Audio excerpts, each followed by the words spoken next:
Saudações, indivíduas e indivíduos da inquietude. Aqui o silêncio fala, o inconsciente ganha voz, uma jornada interna no mundo externo. Eu sou o Johnny Amorim e este é Entre o Ser e o Mundo. Algumas palavras circulam tanto que parecem óbvias. Ego é uma delas. Ela aparece em todo lugar. Alguém acusa o outro de ter ego inflado, outro diz que certa pessoa é egocêntrica. A palavra virou quase um veredito moral rápido, usado em discussões cotidianas, debates políticos e até em redes sociais, claro. Contudo, raramente surge a pergunta mais interessante: de onde veio essa ideia de ego? Porque aquilo que hoje se entende por ego não nasceu assim. O conceito tem uma história que começa há cerca de um século, quando Sigmund Freud tentou explicar como a mente humana se organiza. Conquanto o termo tenha se espalhado pelo mundo, entrando na cultura popular, na política e até na tecnologia que molda o cotidiano, o significado original muitas vezes ficou pelo caminho. Portanto, antes de usar a palavra com tanta certeza, vale investigar. O que Freud realmente quis dizer com ego e como essa ideia acabou se transformando em algo muito maior do que ele imaginou? Isto posto, agora vamos ao episódio de hoje.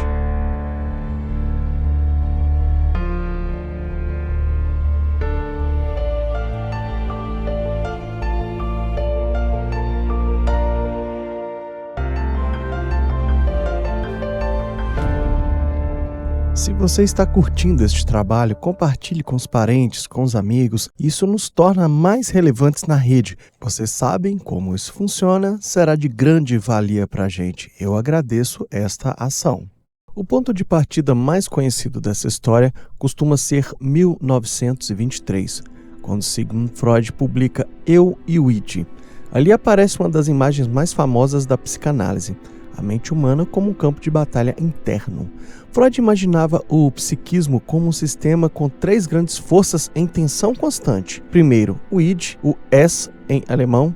Literalmente isso, seria algo como o porão da mente. É onde vivem as paixões brutas, os impulsos mais primitivos, aquilo que busca prazer imediato. Fome, desejo sexual, agressividade. Uma camada quase animal da psique regida por impulsos instintivos. No extremo oposto aparece o superego, o Über-Ich, o sobre-eu. Se o id é impulso, o superego é restrição. É a instância moral, a consciência internalizada. Aquela voz que diz o que pode e o que não pode, as regras aprendidas com os pais, com a cultura, com a sociedade. Contudo, essa voz nem sempre é gentil. Muitas vezes ela surge como culpa, crítica e cobrança permanente. E então surge a pergunta inevitável: onde entra o ego nessa história? O ego, o ich em alemão, o eu, ocupa exatamente o meio desse conflito, espremido entre os desejos do id e as exigências do superego. Seu trabalho é lidar com a realidade. Ele tenta encontrar maneiras possíveis de satisfazer os impulsos sem violar completamente as regras morais e, ao mesmo tempo, sem entrar em choque direto com o mundo real. Freud dizia que o ego é aquilo que se pode chamar de razão e senso comum. A psicanalista Susie Orbach descreve bem essa função ao dizer que ego é, abre aspas, o lugar da negociação, fecha aspas, uma espécie de diplomata psicológico. Ele negocia constantemente entre o desejo e proibição, entre impulso e regra, entre aquilo que se quer e aquilo que se é possível, entre o ser e o mundo, será? É esse mediador que tenta manter um equilíbrio, quase sempre frágil, que permita viver consigo mesmo e com os outros. Apesar que Freud tenha tornado o termo famoso, a ideia de um eu não nasce com ele. A palavra ego já circulava na filosofia muito antes.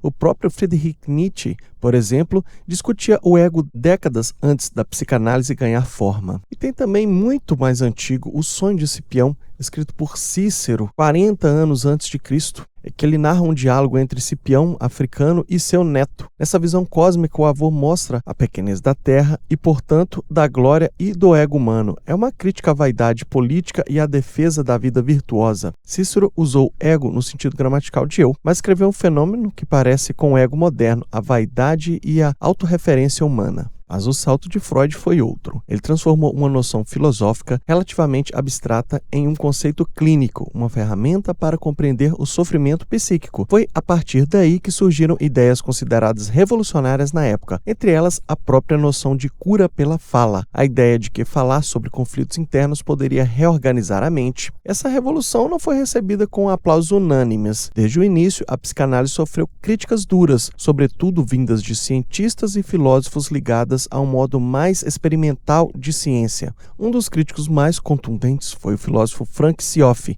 Ele não economizou palavras, classificou Freud como pseudocientista. E essa crítica acompanha a psicanálise praticamente desde o seu nascimento. Eu mesmo me lembro bem da primeira vez que deparei com esse tipo de acusação, pessoal. Confesso que fiquei espantado. A ideia de que alguém pudesse chamar a obra de Freud de pseudociência parecia naquele momento algo quase ofensivo. A primeira coisa que eu fiz foi mandar uma mensagem para um professor que eu respeito muito, o Frederico. A mensagem saiu meio desesperada: professor, o senhor viu o que estão falando aí da psicanálise? Porque acabou que os algoritmos estavam mostrando muito isso para mim. Então a resposta dele foi quase divertida, algo como: relaxa, isso acontece desde Freud. Naquele momento a frase soou meio irônica. Hoje ela faz mais sentido para mim, né?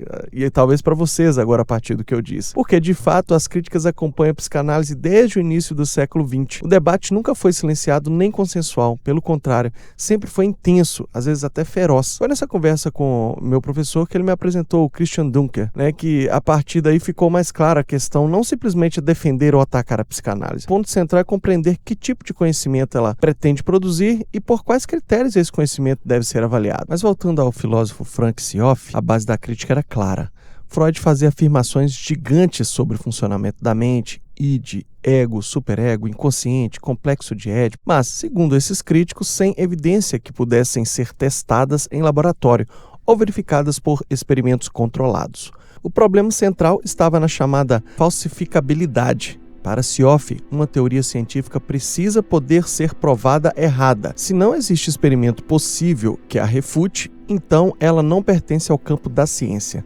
Na visão dele, as teorias freudianas eram tão flexíveis que sempre encontravam explicação para qualquer resultado. E Seoff ainda foi mais longe. Chegou a dizer que a obra de Freud representava a maior fraude intelectual do século XX, alegando uma inadequação radical das evidências utilizadas. Naturalmente, isso gerou uma batalha intelectual que dura até hoje. Muitos psicanalistas argumentam que o problema está justamente na tentativa de explicar a psicanálise no mesmo modelo de validação usada na física ou biologia. O psicanalista Adam Phillips, por exemplo, reconhece que a psicanálise não é ciência nesse sentido experimental. Não há como colocar o inconsciente em um laboratório. Cada análise é única, profundamente pessoal, construída na relação entre analista e paciente. Não existe um observador neutro completamente externo a esse processo.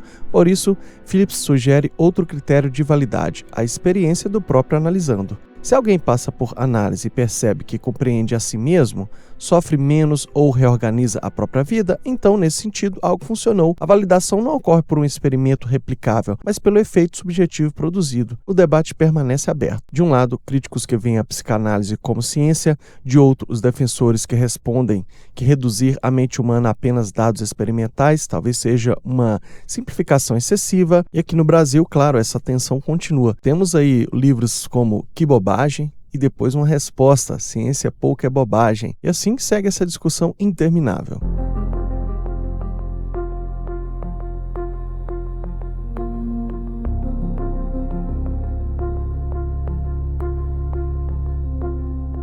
Contudo, há um detalhe curioso nessa história. Haja vista toda a polêmica sobre a psicanálise ser ou não ciência, uma coisa é inegável: a ideia de ego escapou do consultório e invadiu a cultura. Invadiu de um jeito impressionante. Poucos conceitos psicológicos se tornaram tão populares quanto esse. A palavra se espalhou pelo cotidiano, pela política, pela arte, pela mídia. Freud acabou se tornando, nesse sentido, quase um autor pop. Mesmo quem nunca leu uma página de psicanálise usa termos que nasceram ali. E esse é o ponto central.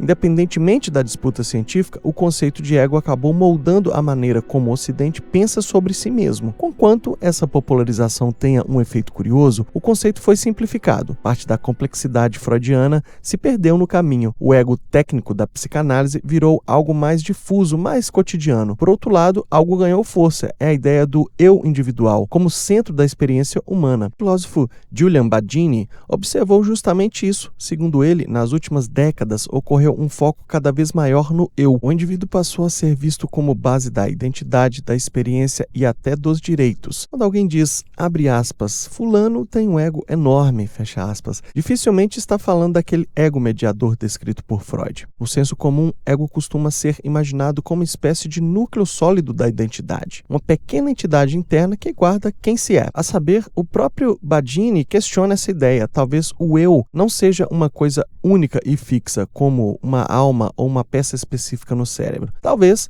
algo mais próximo de uma coleção de processos, várias partes trabalhando juntas, organizando a experiência. Em outras palavras, o eu não seria um objeto, seria um processo em constante construção. E essa percepção de um sujeito dividido, atravessado por tensões internas, consciente e inconsciente, teve um impacto enorme na cultura. A arte percebeu isso muito cedo. O escritor Steven Johnson observa algo fascinante ao olhar para a música. Segundo ele, muito antes de Freud publicar suas grandes teorias, o compositor alemão Richard Wagner já explorava algo parecido nas suas óperas. Curiosamente, Wagner foi admirado por Friedrich Nietzsche durante um período, relação que depois virou uma famosa mistura de fascínio e ruptura. Nas óperas de Wagner, segundo Johnson, acontece algo interessante. O que se vê no palco, os personagens cantando, dialogando, agindo, representa o nível consciente da história. Algo parecido com o ego tentando organizar os acontecimentos. Lá embaixo, no fosso da orquestra, a música revela outra camada. Ela expõe desejos, medos e verdades que os próprios personagens não admitem para si mesmo. Às vezes, a orquestra diz exatamente o oposto do que a letra da música afirma. É quase como se a música fosse a voz do inconsciente. Essa lógica estética migrou diretamente para o cinema. Hollywood percebeu rapidamente o poder desse recurso. Um dos pioneiros da trilha sonora foi Max Steiner, compositor nascido em Viena, a mesma cidade onde Freud desenvolveu suas ideias. Steiner provavelmente cresceu em um ambiente intelectual já impregnado por discussões sobre a mente e a psique. Mas quem levou essa técnica ao extremo foi Bernard Herrmann, nas trilhas que compôs para os filmes de Alfred Hitchcock. Como clássico exemplo é o filme Psicose. Na famosa cena do banheiro, aqueles violinos agudos e cortantes criam uma sensação de violência quase física. Curiosamente, muito do terror ali não vem da imagem em si, mas da música. Contudo, o compositor Herrmann faz algo ainda mais sofisticado ao longo do filme. Antes mesmo do ataque acontecer, a trilha já cria a tensão. Quando a personagem do filme Psicose, Marion Crane, dirige na estrada fugindo com dinheiro roubado, o ego da personagem parece concentrado em escapar, mas a música já anuncia que algo está errado. É como se a trilha revelasse aquilo que a personagem ainda não admite: culpa, medo ou destino que se aproxima. A música funciona quase como um inconsciente narrativo. Essa forma de representar a mente influenciou profundamente o cinema e a cultura moderna, não apenas a arte. Eu, como músico, fã de música, fico muito admirado da importância da música em todo esse processo.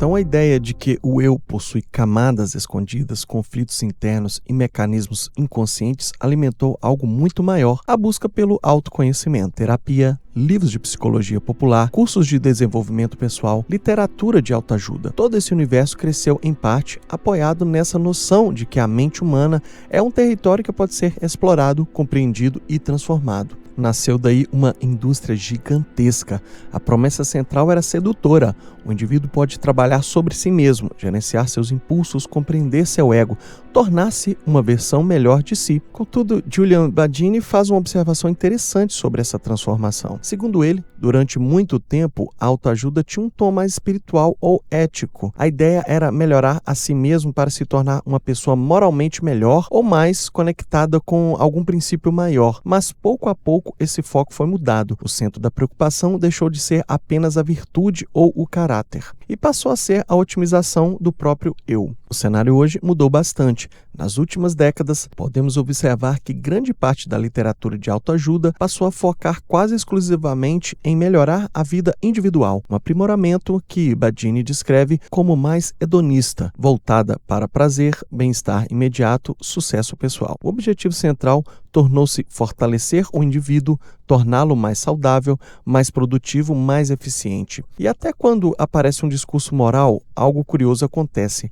A recomendação ética costuma vir acompanhada de uma justificativa individual, como, entre aspas, seja gentil porque isso vai fazer você se sentir melhor. Fecha aspas. Em outras palavras, a virtude acaba sendo apresentada como uma estratégia de benefício pessoal. Assim, o foco passa a ser otimizar o próprio eu. Mais do que pensar em virtude ou responsabilidades coletivas, a ênfase recai sobre o aperfeiçoamento individual. A saber, Badini sugere que essa mudança não surgiu no vazio.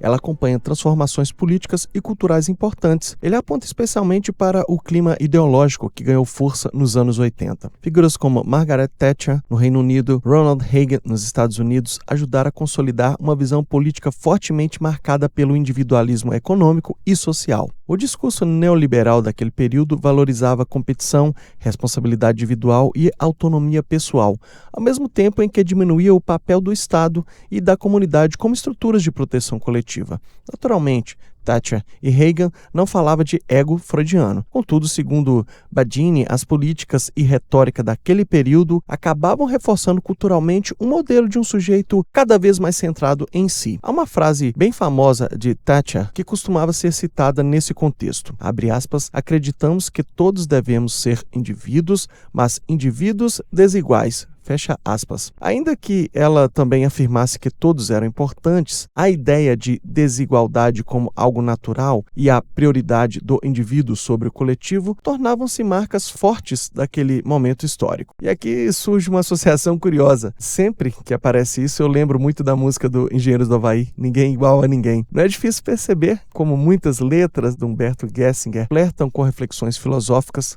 sobre individualidade, identidade e sociedade. Essa canção captura bem essa tensão entre igualdade e singularidade, um tema que atravessa tanto a política quanto a psicologia moderna. É isso aí, Engenheiros do Havaí. Para Badini, os anos 80 representam justamente um ponto de inflexão. Algo mudou naquele período. A balança cultural começou a inclinar-se mais fortemente para o lado do indivíduo e afastar-se da ideia de comunidade. Conquanto não se trata simplesmente de egoísmo no sentido vulgar da palavra. Surgiu o que ele descreve como uma espécie de egoísmo culturalmente autorizado. Um legado que, segundo ele, ainda molda grande parte da forma como as sociedades ocidentais pensam sucesso, identidade e realização pessoal. E é aí que a história fica realmente interessante, porque é um conceito que nasceu na psicologia clínica, acabou se entrelaçando com movimentos culturais, econômicos, políticos de grande escala. O ego deixou de ser apenas um conceito da psicanálise e passou a fazer parte de algo muito maior, a maneira como a própria modernidade passou a entender o indivíduo.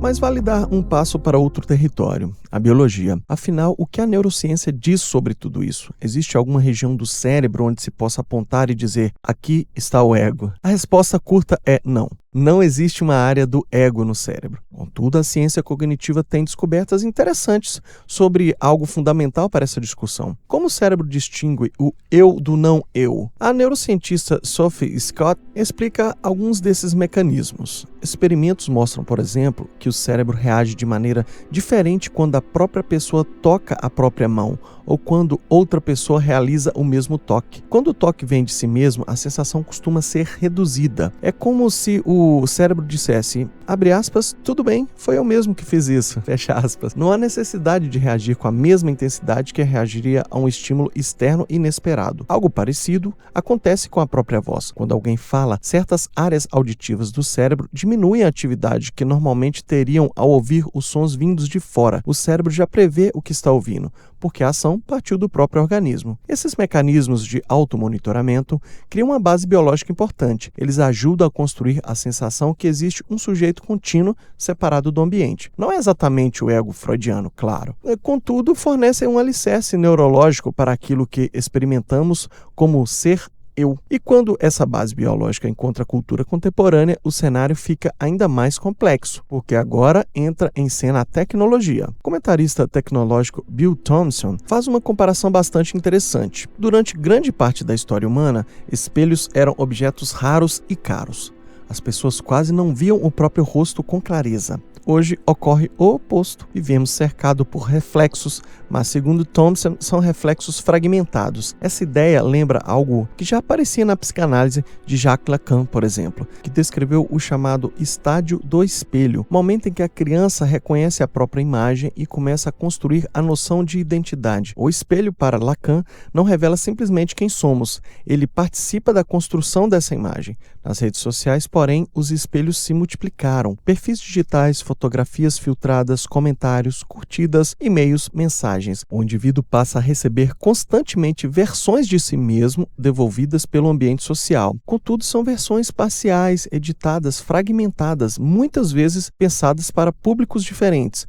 Não existe mais um único reflexo relativamente estável. E o efeito disso pode ser profundo. Thompson fala de algo chamado colapso de contexto. É quando uma mensagem publicada, pensando em um público específico, amigos próximos, por exemplo, acaba sendo vista por pessoas completamente diferentes, colegas de trabalho, familiares, desconhecidos. Cada grupo interpreta aquela mensagem de uma forma distinta. A distância entre a imagem que alguém quis transmitir e a forma como ela é interpretada pode gerar tensão, mal-entendimentos e até crises de identidade. Segundo Thompson, lidar com essas múltiplas versões publicadas de si mesmo pode representar uma ameaça real ao senso de identidade. Construir um eu coerente torna-se muito mais difícil quando a pessoa está constantemente confrontada com reflexos digitais divergentes. O resultado é uma espécie de cacofonia de imagens sobre si mesmo. E isso deixa uma pergunta no ar: como manter algum senso de autenticidade nesse ambiente? Como sustentar a ideia de um eu relativamente coeso em meio a tantas versões fragmentadas da própria identidade? E ainda talvez a questão mais provocadora seja outra. A própria ideia de um eu perfeitamente unificado nunca tenha sido tão sólida quanto se imaginava. Um século depois de Freud tentar mapear o ego dentro da mente humana, a impressão que fica é que o eu é algo muito mais poroso e instável, algo atravessado pela biologia, pela cultura, pela política, pelas relações sociais e agora de maneira intensa pela tecnologia. Talvez o eu seja menos uma estrutura fixa e mais um processo em movimento, como já dissemos aqui, uma construção que nunca termina, algo que vai sendo montado continuamente enquanto cada pessoa tenta se orientar nesse campo complexo que chamamos de vida. Então, recapitulando essa trajetória, o ponto de partida foi Sigmund Freud, com a famosa estrutura da mente composta por id, ego e superego, e ali a ideia de ego apareceu como mediador, a instância que tenta equilibrar os impulsos mais primitivos com as exigências morais e com as limitações da realidade. Surgiram fortes críticas à psicanálise, filósofos e cientistas questionaram se a psicanálise era realmente ciência ou não, e essa disputa existe até hoje. A ideia saiu do consultório e passou a circular na cultura, apareceu na arte, na música e no cinema, e ao mesmo tempo essa valorização do eu acabou dialogando com mudanças culturais e políticas, sobretudo a partir dos anos 80, quando discursos mais individualistas ganharam força nas sociedades ocidentais. E aí floresceu a indústria de autoajuda. Chegamos ao tempo presente, que a neurociência mostra que o cérebro possui mecanismos que ajudam a distinguir o que vem de nós e o que vem do mundo externo. Mas a tecnologia contemporânea adiciona uma nova camada ao problema. Redes sociais e ambientes digitais funcionam como espelhos fragmentados, devolvendo constantemente múltiplas versões de quem somos. Assim, mais de um século depois de Freud tentar mapear o ego dentro da mente humana, a pergunta continua aberta. O eu talvez não seja uma estrutura fixa, sólida e perfeitamente definida, mas um processo em construção permanente, moldado pela biologia, pela cultura, pelas relações sociais e cada vez mais pela tecnologia que nos cerca. Então, indicações culturais aí, livros: O Mal-Estar na Civilização, de Sigmund Freud, um dos textos mais provocadores de Freud. O Ego e o Id, também de Sigmund Freud. O Eu, Uma Breve Introdução, do Giulio Badini. E O Mal-Estar da Pós-Modernidade, de Zygmunt Bauman. Quem ficou curioso aí também pode assistir o filme Psicose, de Hitchcock. E podem também dar uma ouvida na música Ninguém Igual a Ninguém, dos Engenheiros do Havaí, captando essa tensão aí da igualdade, identidade e individualidade.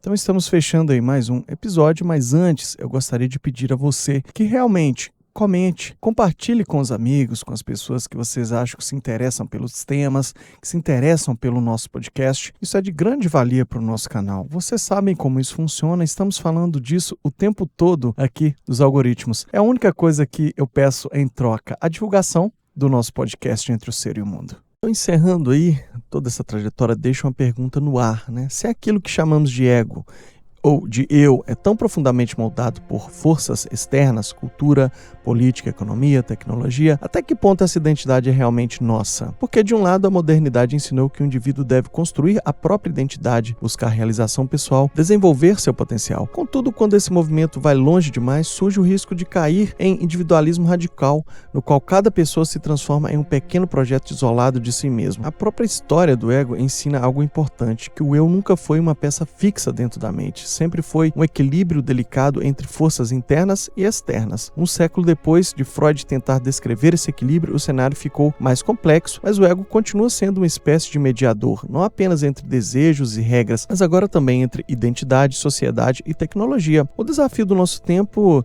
seja talvez esse, aprender a habitar esse equilíbrio sem perder de vista que, no fim das contas, o eu não existe sozinho. Ele sempre se forma na relação com os outros e com o mundo.